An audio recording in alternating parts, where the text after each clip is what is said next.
World's biggest astrology community in Tamil. Online Astro TV, வாழ்வின் வெளிச்சம். Online astro டிவியை கண்டு மகிழுங்கள். அனைவருக்கும் இனிய வணக்கங்கள். நான் உங்கள் வீடியார். பொதுவாக பார்த்திங்கன்னா நிறைய பேர் வாழ்க்கையில் வாழ்ந்து முடிக்கிறதுக்குள்ளே ஏதாவது சொந்தமாக ஒரு வீடு வாங்கிடணும்னு நினைப்பாங்க, ஒரு நிலமாவது வாங்கிடணும் அப்படின்னு நினைப்பாங்க. ஸோ இந்த மாதிரியான ஆசை எல்லா மனிதர்களுக்குமே இருக்கும். இது ஒரு சாதாரண மக்கள் இந்த மாதிரி ஒரு ஆசையை வச்சுருப்பாங்க. இதே கொஞ்சம் பணக்காரர்களாக இருக்கக்கூடியவங்க, ரொம்ப ரிச் பீப்புளாக இருக்கிறவங்க கணக்கு இல்லாமல் நிறைய சொத்து வாங்கி போடுவாங்க, நிறைய அப்பார்ட்மெண்ட் கட்டுவாங்க, பேசிவ் இன்கம்மை உருவாக்குவாங்க. ஆனால் அவங்களுக்கு என்ன சிக்கல்னால், நிறைய சொத்துக்கள் இருக்கும், அது மூலிமா வருமானம் வராமல் இருக்கும். நிறைய அப்பார்ட்மெண்ட்ஸ் வீடு கட்டி விட்டுருப்பாங்க, அதன் மூலிமா வாடகை வருமானம் வராமல் இருக்கும்.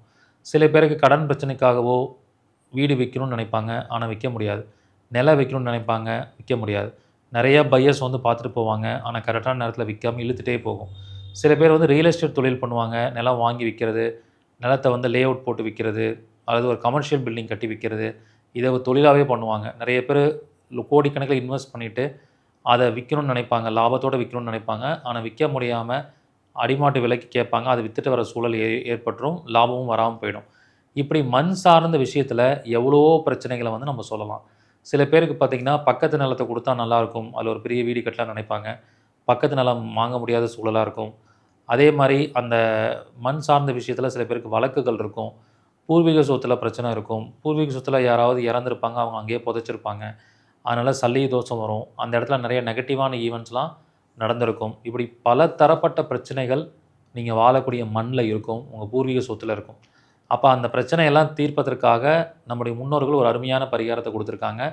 வேதாரண்யம் பக்கத்தில் இருக்கக்கூடிய கோடியக்கரை கடற்கரையில் மண் தோஷம், பூமி தோஷம் நிவர்த்தி ஹோமம் ஊற்றும் பூஜை நம்ம செய்து கொடுக்குறோம். யாரெல்லாம் இதை பயன்படுத்திக்கிறீங்களோ அவங்களுக்கு மண் சார்ந்த பிரச்சனைகள் நீங்கி நல்ல ஒரு பாசிட்டிவ் ரிசல்ட் அவங்களுக்கு கிடச்சிரும்.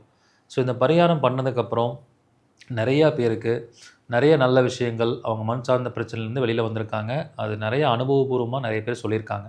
ஸோ அப்போ இந்த பரிகாரம் ஒவ்வொரு மாதமும் 3வது ஞாயிற்றுக்கிழமை அன்னைக்கு நடைபெறுது. வாய்ப்பு இருக்கிறவங்க நீங்கள் இந்த பரிகாரத்தை செஞ்சு பயன்பெறலாம். ஜாதகம் பார்த்ததுக்கப்புறமும் இந்த பரிகாரத்தை நீங்கள் செய்து கொள்ளலாம். அருமையான வாய்ப்பை பயன்படுத்திக்கோங்க. நன்றி, வணக்கம், வாழ்க வளமுடன்.